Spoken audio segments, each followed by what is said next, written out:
course, we are here with Bode Miller. He needs no introduction, but two-time World Cup champion, six-time Olympic gold medalist, and more important than all the titles and all that, I'm really happy to be here with two good friends. And friends are far more important than titles and gold medals and all those things. And we've been having a lot of fun gearing up for this in the last half hour. The three of us have just been talking shop and talking skiing. But I know everybody's here to really hear Bode. And so, Bode, I'd love to start off with just a quick, easy question for you. And that'll, gear up for the conversation. No agenda here today. You've obviously raced all around the world, raced with the best. You have been the best. You still are the best in my mind. Tell us about, your most memorable race, and then follow up with the most memorable location you've either raced or visited or skied at. Okay, first, just out of obligation, I got to correct you. I'm not a six-time gold medalist. I'm a five-time Olympian, one-time gold medalist, six total Olympic medals. I'm not a stickler for that stuff, but I will get huge pushback if I go and my bad. Slide. My bad. No worries. Yeah, I mean, we were just talking about it. I raced 440 something World Cup races, right? And most of those have accompanying training runs and all that. And I've had so many that really, I have kind of a weird memory for that. And I think when you have intensity like you do in World Cup racing, it imprints on your brain differently than some casual thing because you're so intense, you're risking essentially your life. And so I remember, I believe, probably all 440 something World Cup races, but I had one, one in each event that kind of stood out. That Schladming 2002 slalom was one of the more exceptional races that I ever got to participate in.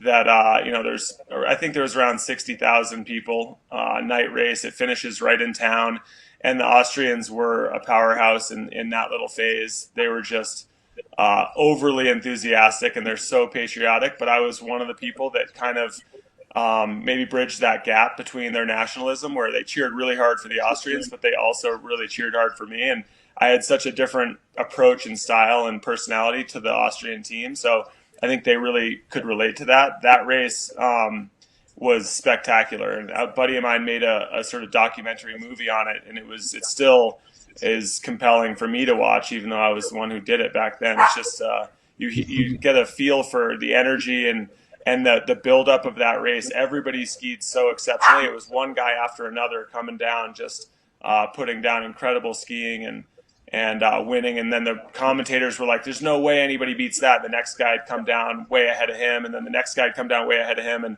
I was the last guy, and everyone was like, oh, he's gonna wreck, like, because I was notorious for crashing. And that was one of those times where I stuck it. And when you have my style, and I'm probably the most aware of anybody, that I was very likely to crash. I was standing in the start gate like, all right, they were rolling the dice here, and this is probably a 1 out of 10 chance that I make this down. And when it works, I think it's just an incredible reward for everybody, including myself. So that was one that really stood out for me. And I like the crowd. I like the people. They're so close to you in that spot. They're literally 20 feet away from where you're skiing, and they're blowing off smoke bombs and throwing stuff. And just that kind of energy gives you a chance to do things that maybe you'd never be able to do in normal circumstances. That's amazing, Bode. And that actually, we got to get to question number 2 about your favorite place that you've been. But before that, all of what you just shared, I get goosebumps hearing it. Since we've gotten to know each other, my kids have, been going on YouTube. I have kids who are from 10 to 14. They love to watch the crashes. And so I got to ask the audience, tell us one of those crazy crashes that you remember.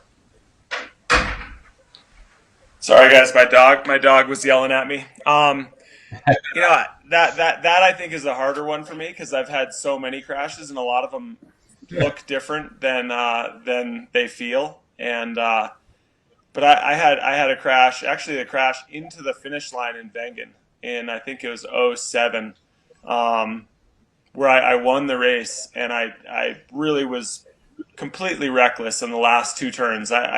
I'd been winning the training runs, and I kind of had a good feeling that I'd put down a great run. I knew my skis were fast, conditions stayed really consistent. So I came into the last, 15 seconds of that course completely exhausted, as everyone is in Wengen, because it's 2 minutes and 30 seconds long. And um, I just had this kind of like urge to be reckless. It was just like, this is my chance to do something that is completely irresponsible, but send it. And I skied a line in there that I'd never tried before and never did, and carried way too much speed off the last roller, and actually jumped about 60 meters. And normally you didn't even barely leave the ground. You got light, but your skis were almost touching. And I was off the ground for about 60 meters and landed right in the compression.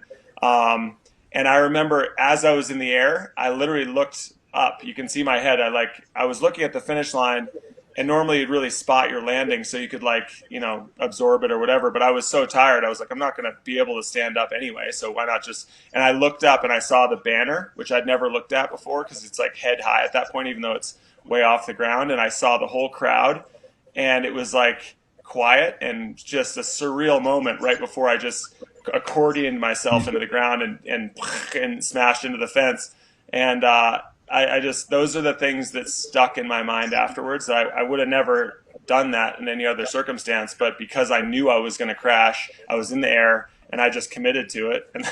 And I knew I was going to win the race. I was like, let's celebrate for a second here while I'm in the air and everything's all nice and quiet and I'm relaxed. And then I just crunched myself into the ground. And that was a crash that didn't hurt really bad, but was it's not often that I see a crash coming from a few seconds away. It's so amazing to hear the backstory and what's going through your mind. Eduardo, I'll So hand it over to you.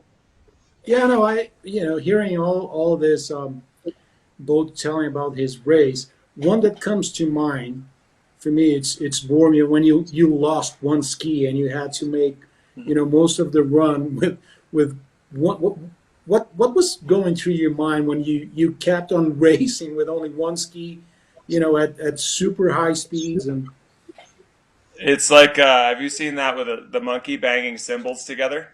Like that. That's basically what's going through my mind at that point. It was World Championships, and it honestly wasn't. It was. I was trying to win, right? That was the combined. That was my strongest event. I ended up coming out of there with 2 World Championship golds, but I was intending to try to win that race. But it's an 80-mile-an-hour spot where I came off that jump and landed and hooked an edge, and my ski just kind of rattled off. The funny thing is that people wouldn't think of those bindings are on 22. The DIN setting is on 22 at that point. So it just goes to show you the force that's going on when you're skiing. The ski came off like it wasn't on there at all. But going 80 miles an hour, I couldn't just stop immediately. So I ran it out because I was coming into a big turn, and any other solution would have ended up in the fence. So I just finished that turn. And then by the time I was already 300 yards down the hill, and I was like, you know what? I don't want to sit here on the side and wait for him to bring my ski down. I'm just going to ski down. And I felt good. I was fit, and I'd never had a chance to ski a World Cup on one ski before. So I was getting yelled at. You can't hear that in the footage, but all the guys, they have these checkpoints down the course, and they were all yelling at me, stop, you got to come over here, pull over. And I just acted like I didn't hear them. And actually down lower off the San Pietro jump, the one little jump that you see me try to hit on one ski, the main guy, Gunther Huyara, who literally hates me, was out next to the gate yelling at me, trying to wave me down, and I just blew right by him too. So I didn't end up making it all the way to the finish, which was disappointing for me. I stumped out on the bottom. And when we came live, I was telling you guys about the bottom of Bormio is one of the hardest, most exhausting courses on the World Cup circuit. And I was pretty proud that I made it as far as I did on one ski. And it was humbling, though, to just full stump out. My leg was just shot. As soon as I got off balance the tiniest bit, my leg just squashed down like it was made of a limp noodle. So, but, a lot of people liked it. It was fun. It was terribly irresponsible because I had a race the next day. And my one leg that I'd used to ski down the whole course was completely exhausted and didn't recover at all. But luckily, I ended up pulling off a couple good runs there to win a couple golds. That took the pressure off. If I'd blown those, I would have been in trouble. cool. So if you guys don't mind, I'd like to track back a little bit and ask because if I'm correct, your parents own a tennis camp, right?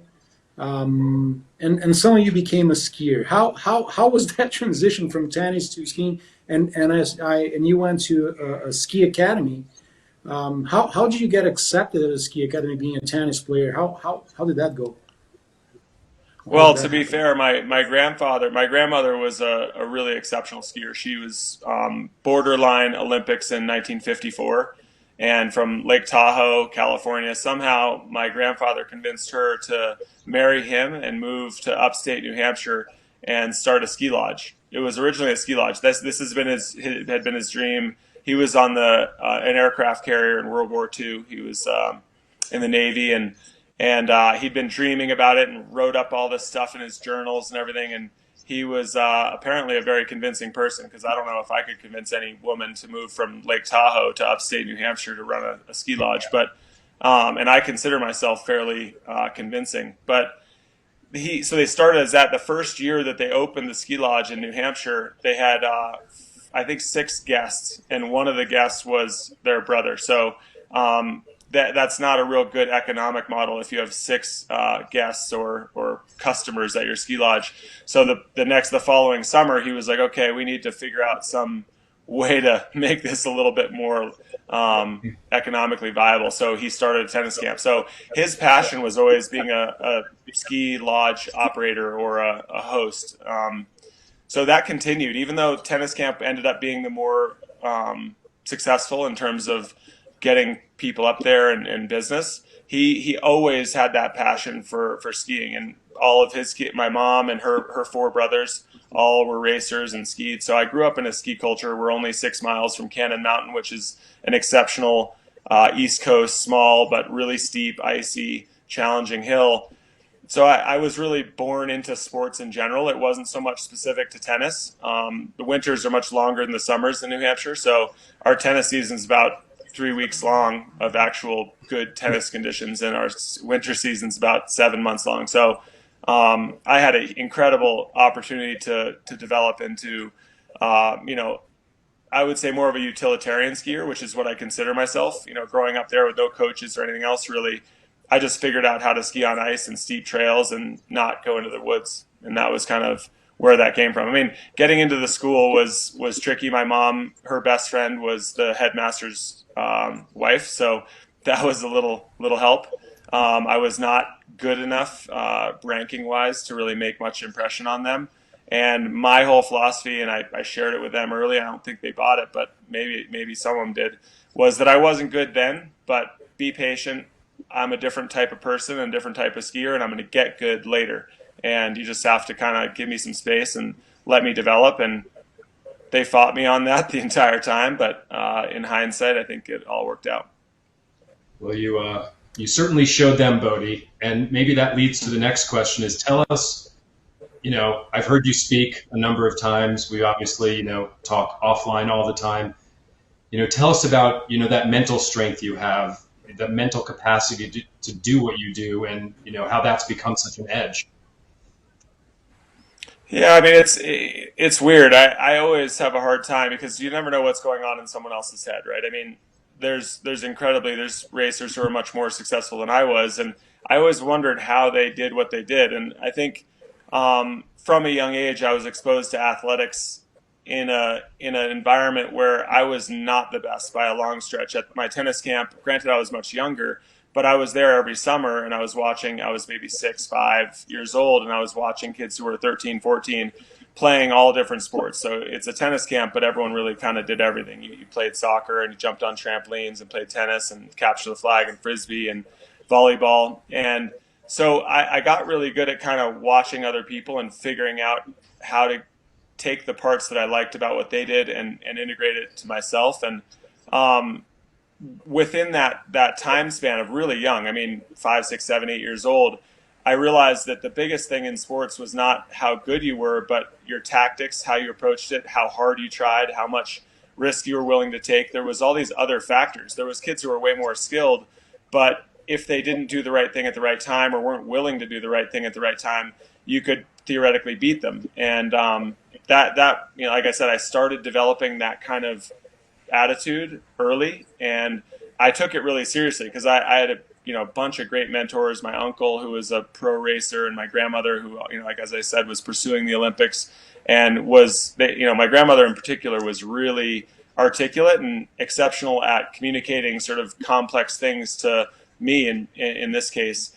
And she was like, look, at some point, if you want to be the best, you have to figure out what you can do better than anybody else. And she was honest. She's like, look, you're never going to be the strongest dude out there. You're never going to have the best technique out there. You have to figure out what your edge is. And I sort of discovered early that I was really durable. I had big bones and small muscles and was flexible and could crash a lot and didn't really get hurt. And I kind of put that in the top category of like, look, maybe this is something that I can be better than everybody else in the world at, to make up for the fact that I'm not going to be as good in all these other categories. And I still worked hard at all these categories, but it ended up being the mental element that I focused on. And as I got to the very, very top of ski racing, it became really clear that I'd made a good choice because I was middle of the road at best, technique wise. I was middle of the road at best, fitness wise. But I was willing to take risks that no one else was willing to take. I could take crashes that would hurt normal people, and I was able to survive them more or less pain-free, or at least I could deal with it. And that allowed me to be successful. I mean, honestly, I had no other path. If I was as good a skier as Michaela Schifrin, I would have done different things. I think I was very honest with myself and very accurate in my self-assessments. I just wasn't good enough to win any other way. So I had to do what I did. I'm not inherently much of a risk taker. I just was in that case because that was my only path to success. And it did make it fun, honestly. I think Michaela has a great time when she's racing. I think Marcel Hirscher had a great time when he was racing. But I would venture that I had more fun because I was taking the kind of risk that is inspiring and kind of it was exciting even for me because I had no idea if I was going to make it 98% of the time. So I think that's unique and something that I brought to the whole World Cup that I think other people enjoyed as well. Fascinating. Fascinating. Love hearing you tell those stories. Eduardo. No, it's amazing to hear his perspective on how he thinks he's not good enough, right? Being, yeah. I'd like to be not good enough like Bode. Exactly. So, Bode, you talked about guys like Marcel and Michaela, and if I go back to guys like Emile Allais or to, we go back, and then Alberto Tomba, he used to, back then they used to race GS without a helmet. So we see a lot of improvement in equipment. How much of a difference do you think it makes nowadays? And what do you think is going to be the next trend on ski equipment? Do you have a view on that? Yeah, of course. I mean, I was kind of an innovator by necessity my whole career. So I think it's always funny when people reflect back because I've watched, Paul Fromelt was one of my favorite racers of all time. He raced with no hat, no goggles. You'd see him racing in slalom and with snow going inside. I was like, what is the guy doing? And I think as a young kid, I kind of realized like, man, that looks so fun. It looks like he's like a gladiator, in battle. It wasn't so narrow as just like a ski racer trying to win a ski race. It was, to me, it really stood out. And maybe it was because I was so young and didn't have a lot of perspective on it. But I think there's a purity to that kind of position where I was like, damn, that just looks awesome. And it didn't matter that the skis weren't great. They didn't have side cut. He was on kind of crappy boots and he had no goggles. And it was a dude really going out there for himself, having a good time, racing the way he wanted to race. And he had intensity that very few people in the history of World Cup have been able to match. And, I like to think that guys who raced on wooden skis and leather boots had just as much fun, if not more, than we have now. I don't think it's more about what is the standard, what's out there, and then how do you engage with that. In terms of the evolution, I think for the mainstream public, for the basic consumer, it's changed a ton and it's gotten much better. Obviously, the old long thongs, injuries and breaking legs and all that was commonplace and it was brutal. And then the bindings got much better and it became safer. I think it hasn't evolved the way I would like to see it. I think there's a whole lot more we could do to make it really just safer more than anything else, because nobody likes getting hurt out there. No one likes seeing other people get hurt. But the biggest stuff for me when I was actually racing was helmets, goggles, goggle technology. The shape skis were huge, but that was, like I said, relative. Like, you could race on not shape skis, you could race on shape skis. But when the helmets came around and got serious quickly, I felt way better about taking the risk I was taking. I never felt good about skiing with just my hat on. There's trees and there's hard things all over the place, and skiing is such a dangerous sport with such severe consequences. And in my particular case, I was crashing so much. And once you're crashing, you're not in any semblance of control. You're just kind of dealing with what hits you or you hit. So that was a huge one for me when I got really good helmets, and visibility is massive. Also, I was taking more risk than everybody else, so I was always on the very, very front edge of goggle technology because I needed visibility. If I couldn't see a little piece of snow or a piece of terrain, it messed with me worse than everybody else because I wasn't as balanced, I wasn't as strong, and I wasn't in as good a position to manage that stuff. So I was always looking for advantages in terms of visibility and goggle tech. So now that you mentioned goggles, and this was not scripted, you're in a partnership with. No, it's true. You're now in a partnership with Revo because you believe they make the best goggles out there. So what makes their goggles? And by the way, I use an old model. I've been reading about this new technology. Cliff, please do send me one. Tell us what makes this new Bode Miller Revo goggles so great.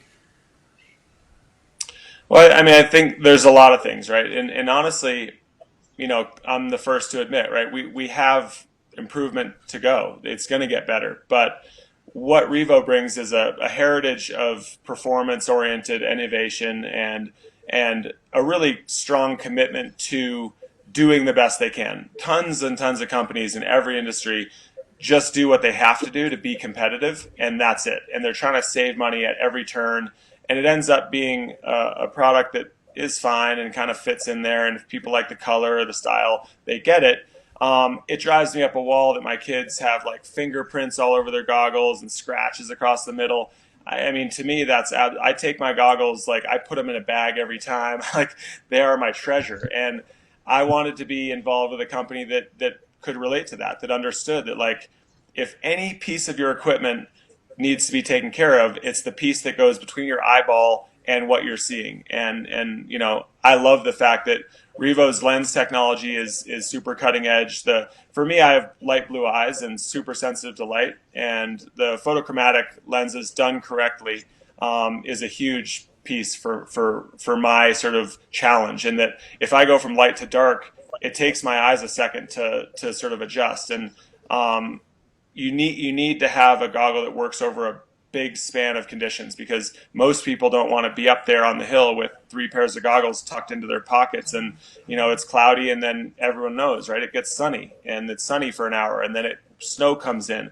And to me, that had never really been done correctly. The fact that we were able to do it and have a goggle that really you could take out in the morning and be confident that you were going to have great visibility no matter what happened, that to me is really kind of the trump card. The fit and everything else, the way the vents are and the way it fits into a helmet, and the variety of helmets that our goggles fit well into is a huge part, right? Nobody likes having their temples frozen because there's too big a gap between their helmet and their goggles. And those are little things, but when you build all those little things together correctly, it ends up giving Plus you it looks a whole dorky, right? If you have a gap. a big gap. But yeah, it's a lot of it is not reinventing the wheel. A lot of it is doing each little component part correctly so that your end result is quite a bit better than what's out there. So now that we've got our 30-second commercial for the next season cut, thank you, Bode. As the Revo guy, I want to ask you about the other things you're working on, because I know the Revo stuff is amazing. Tell us about the other projects you're working on and things that are exciting you these days, and what you're seeing in the world out there that you are passionate about. And thank you again for the 30-second commercial. The team is thrilled with what they just heard. No, of course. Luckily, granted, I'm very spoiled, right? I've had kind of the red carpet rolled out for me at resorts all around the world, and um, and now I get to kind of work with companies not out of necessity or because they're the only ones that I could work with, but because I choose to, because they align with my philosophies and because I believe in what they're doing. And so, even though that may sound a little cheesy, it's I get to work with really great people on projects that are synergistic to each other and that fit into my lifestyle. Things like, I mean, I'm gonna, hopefully go skiing today. We got some snow you can probably see outside. Um, and I would choose to use the best equipment that I could get, and those are my partners now. And I feel really lucky. I'm an owner of Cross and Skis, and have developed some skis that surprised even me this year. Our 118 Descenter series is the best ski I've ever skied on. And it's a ski that I ski on every day. And people are like, "Why are you on that ski? There's no powder today." And we've had a dry stretch up here in Montana, and they're like, you should know better than to be on a 118 underfoot, and there hasn't been snow in 10 days." And I'm like, "All right, let's take a run or two." And they see me just dropping my hip to the ground on groomers on a 118, just ripping GS turns, and then I can boost off the edge of the trail and land in this old chopped up, sun baked, wind blown powder and just pop around in that and pop right back onto the trail and shut it down. And they're like, "Whoa, what?" It's just, those are the things that excite me. That's what gives me motivation. I want to share the things that maybe I'm capable of doing that very few people on the planet are, because of my history and background and knowledge of ski building. That's a piece of it. Also, Skio, which is an app technology that basically democratizes ski technique and information, but also creates this social platform. I mean, right now we're dealing with it, right, with COVID. So few people are able to ski their normal way, right, with their friends at these different resorts. It's kind of, we're all super restricted. So with Skio, I wanted to bring things I tried to work on back in 05, 06. The technology just wasn't there yet. And we got some good value out of it, specifically to testing equipment, looking at exact lines, speed out of turns, things like that. But now the technology has come so far in the last 10 years or so, 15 years, that we can really easily give people incredible insight into their skiing with these sensors on their skis. And then I can sit here and say, "Eduardo, I challenge you today to this challenge." And it's, let's arc, who can arc the best 5 turns in a row, or who skis the most vertical. And even though we're not together, we can challenge each other and act like we're skiing together. And I just love that. I think people need more community in the space. And yeah, I mean, I have a ICL as my sports academy that we've got kind of accelerated the launch of for COVID, because I have a bunch of kids. I was watching them struggle with the transition to online learning and remote learning. And I have a very close friend, Kirk Spawn, who's been a steward. His family's been a steward of Dwight schools for 100 years. So they had a 20-year head start on online learning. ICL had an online platform from 20 years ago. So for them, they just had refined and dialed in what that learning experience had to be for kids, how to engage, how to get kids psyched, and get them to understand and master huge amounts of really complicated content in their academic curriculum in a way that was much more compelling and engaging for them. And so we accelerated that, launched it this year. We have 53 or so students. It's been awesome to see, because I wish it was around. All these things I wish had happened when I was a little kid, but at some point you realize you can keep complaining about other people not doing stuff, or you can just step up and start doing it. And that's where I love the engagement with these great companies, Revo and all the other partners I have, where we're taking responsibility for things that aren't quite how we think they should be and making them better. And ultimately, that's, I think, our responsibility to each other. So, Bode, you mentioned 2 words I heard there: community and responsibility. And you and I know that we both really believe in giving back and taking care of those who need it more than we do, frankly. Tell us a little bit about your charitable and philanthropic efforts that you've been focused on. Yeah, I mean, probably due to overload of projects and stuff. My foundation hasn't been a huge focus, but it's still something that's very close to my heart, and I'm constantly trying to make it more effective. But I also work with, I don't know, 20 different foundations across the country. SEAL kids with my good friend Andy, helping families of vets and service members manage the stresses and adversity they face. My foundation originally started around a close family friend who was paralyzed in a car crash, actually coming out to my house, nasty car crash, and I was trying to get him back on his feet. It's a tiny community in Franconia, and all of us were trying to do the same thing. And I realized how poorly designed and how sort of, I don't know, piecemeal any of the resources were for people who had disabilities or had been in accidents that way. So I stood up sort of on my own before I incorporated into an actual foundation the first adaptive programs around, and the ski resorts reacted beyond my expectations. They, as soon as they saw it, and the volume of people kind of with different needs came out of the woodwork in just upstate New Hampshire, where I think even I had no idea that there was that number of people who were not being seen to in any way. And the resorts took that over, and we accelerated. I put up a couple more the next years. I was basically buying the sit skis, the equipment, and then I would donate money, and they would have a lift ticket, lunch, and a lesson just for showing up. They didn't have any expense, and the resorts took that on incredibly well, and it took that off my plate. And then I realized that that was something that needed to be replicated over the country. And I would say within like 3 or 4 years, all of a sudden it became, and also Wounded Warriors was being stood up at the same time. I worked with them out in Aspen. It was more for vets, but they had such a great network and such a powerhouse team behind them that ended up spooling out to things that were not directly connected to vets, which was also kind of an important part of my foundation. So within 3-4 years, if you had a resort and you didn't have some adaptive program, you were behind the curve, and you looked a little bit like a jackass. So that was amazing. We ended up building our own sit skis because at that time the sit skis were $10,000 per unit. And I thought that was obnoxious, considering that I could build one for $2,300. So I took all the best ones, met up with some of my friends down at MIT, and we reverse engineered the best parts of each one into one version. And we just contacted machine shops and engineered it and put them all together, and ended up donating, because they actually got upset about it and tried to sue us. But because we were giving them away, they couldn't really get too mad. We weren't making any money on it. And that actually completely disrupted the sit ski industry globally, because all of a sudden they couldn't sell them for $10,000. They looked dumb. So we cut the price in half in 3 years, or in 2 years. So that was sort of a project that we felt was a great success, because we kind of we shined the light on them. And it's been a long journey. We've done a lot of sort of great partnerships with really powerful Tony Hawk's Foundation and Michael J. Fox, the Reeves Foundation.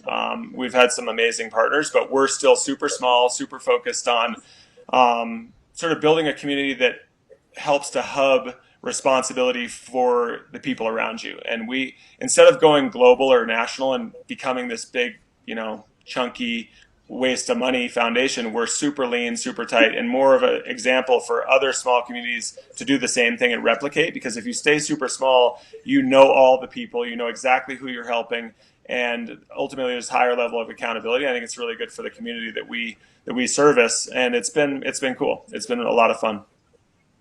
It's so nice. I love hearing that. Yeah. So, going to a ski resort as a racer is totally different than going as a tourist. Are you able to experience a resort as a tourist? Have you ever been able to experience a resort as a tourist? If so, which one are you like top 3 or top 1? As not as a racer, but as a normal guy that goes there and try to ski a couple runs. Yeah, well, honestly, COVID has helped me, because I'm in a mask all the time and nobody can recognize me.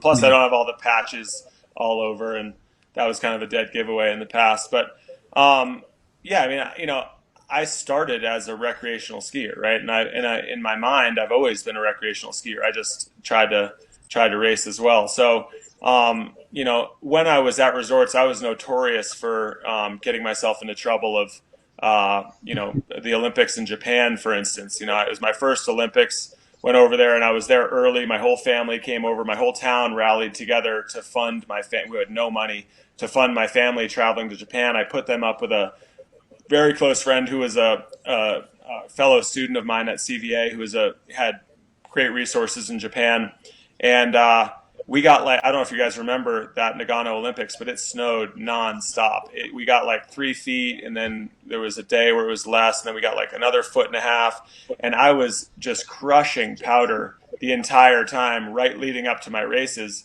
And by the time I got in the start gate for the GS, my shins were so sore from sitting back and just shin bang, and I'd broken a pair of skis jumping some cliff.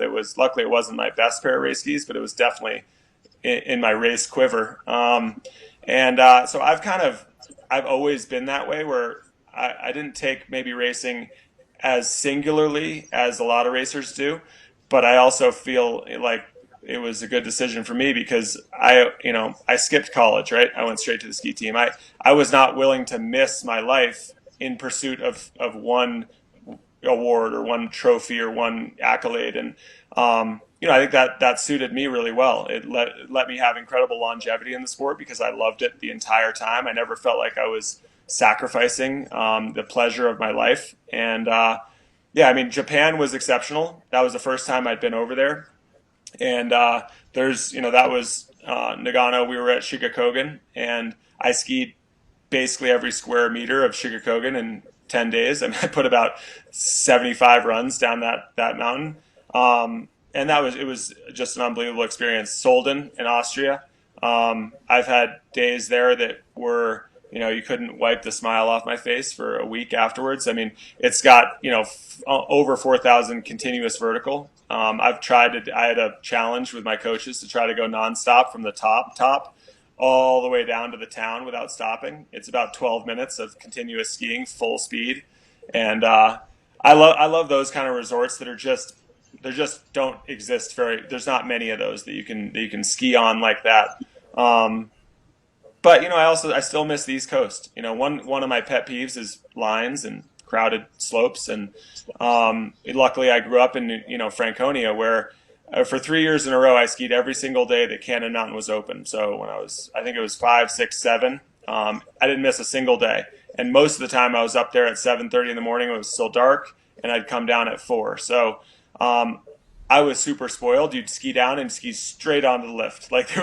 Because half the time it was minus 25 Fahrenheit and blowing 30 miles an hour. And so I do still have a special place in my heart for the East Coast resorts. Hard snow, fast, no people, old chairlifts where you really get that time of cruising up on a double chair and just super quiet and peaceful. And it's a 10 or 15-minute lift ride. So by the time you get to the top, you're chomping at the bit, ready to go again, instead of a warp speed 8-pack where you get up faster than you get down.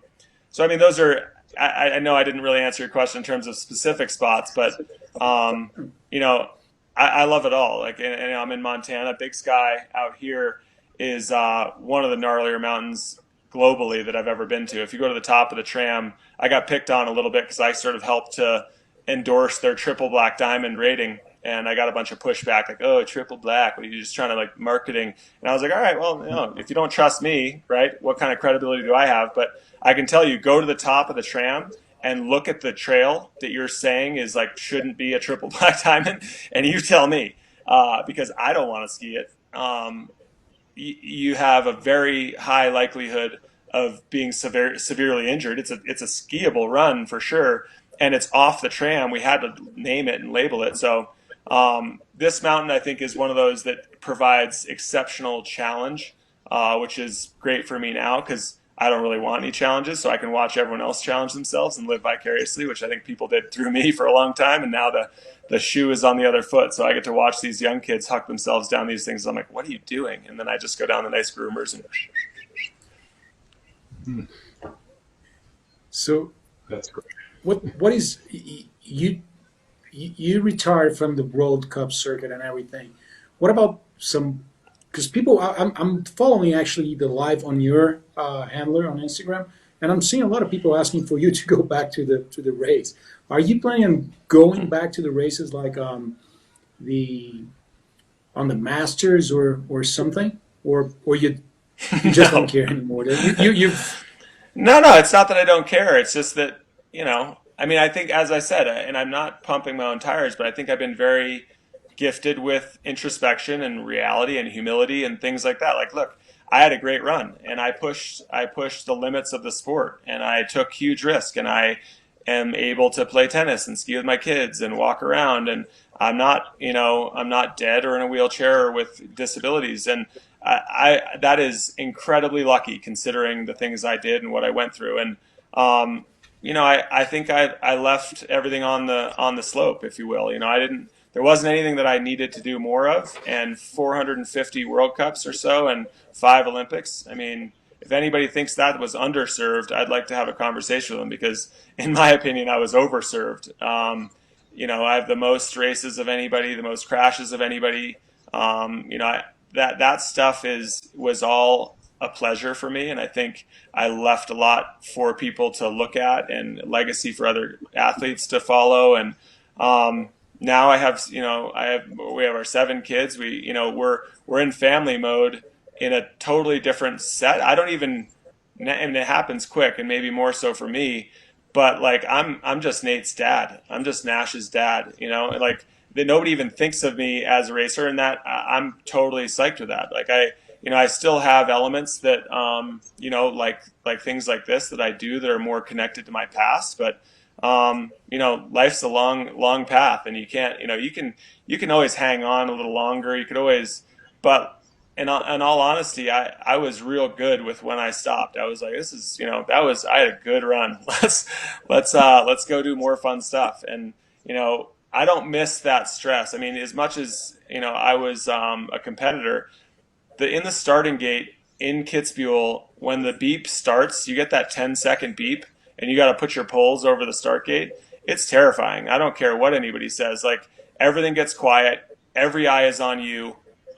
Like I said, maybe if I was a more talented skier and didn't have to take what I didn't, when I was looking at that course, I was looking at the first 5 seconds off the mouse volley, and I was like, there's a decent chance I don't even make it to mouse volley. Like, and that did happen several times. So I'm not just saying that's the reality of how I skied. So there was a certain element of maturity that as it came on, it became harder and harder for me to put myself in that position of doing the right thing for the sport, for what I believed I needed to do. And when that became real to me, I was like, look, this is the time. I got to move on. Cliff. Man. So I know that we've gone way over our allotted time. This was supposed to be 30 minutes. And I know that Eduardo and I could sit here for 24 hours or 2 weeks just listening to Bode tell stories and talk about skiing. As everyone else, it's amazing. I Don't let personally me love go to yet. do it. We still have probably 10 minutes on Instagram before they kick us out. If we have a few, Bode, why don't we leave it with, again, just to be respectful of the Instagram time. If you had to give one message to all the fans and ski fans out there who are watching today, leave us with one last message that you want to share with everybody.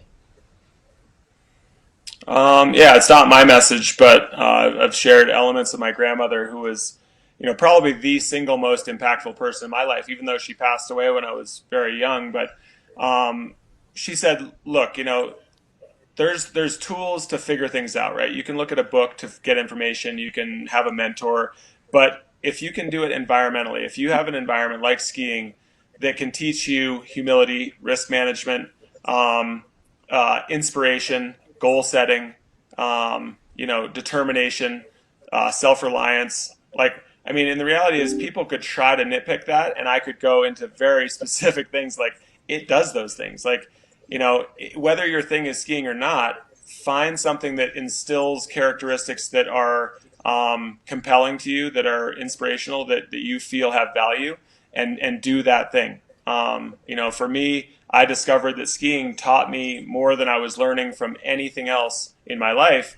And that was the initial draw to it, was like, I could get tougher, I could get smarter, I could learn about risk management, independence, and all these other things just by doing something that I enjoyed anyway. And I was like, dang, that's a sweet deal. Like, it wasn't a grind, it wasn't work. I think that was a magical sort of gift that she helped me to understand.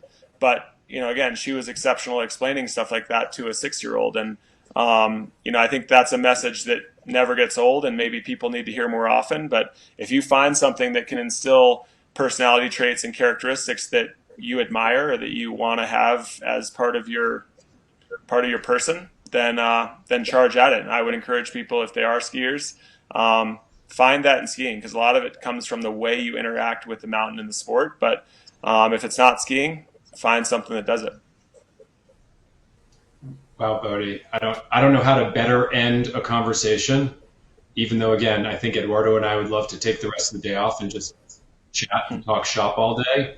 But Instagram's going to kick us off pretty soon. So I want to say on behalf of Eduardo, my co-host here, and Bode, of course, we can't thank you enough for being here and sharing your insights. And as the Revo guy on the call today, for all the fans out there, we would love to give you a little benefit from joining us today. Visit us at revo.com. We're giving 25% off today using the code BODELIVE, BODELIVE, for anyone who joined us today. And Bode, again, I can't thank you enough. I'll end where I started. You're an amazing skier and a super famous person, but more importantly is you're a great dad and a good guy. And as is Eduardo, great dad and a good guy. And those are the two most important things that I can think of here. And just want to thank everybody for coming. And Eduardo, Bode, last words, and we're going to sign off. All right. Thanks, you guys. That was fun. No. Yeah, but thanks to everyone, and you guys as well and look forward to next time. We'll do it again soon. Thank you. Thanks everybody for coming. Take care.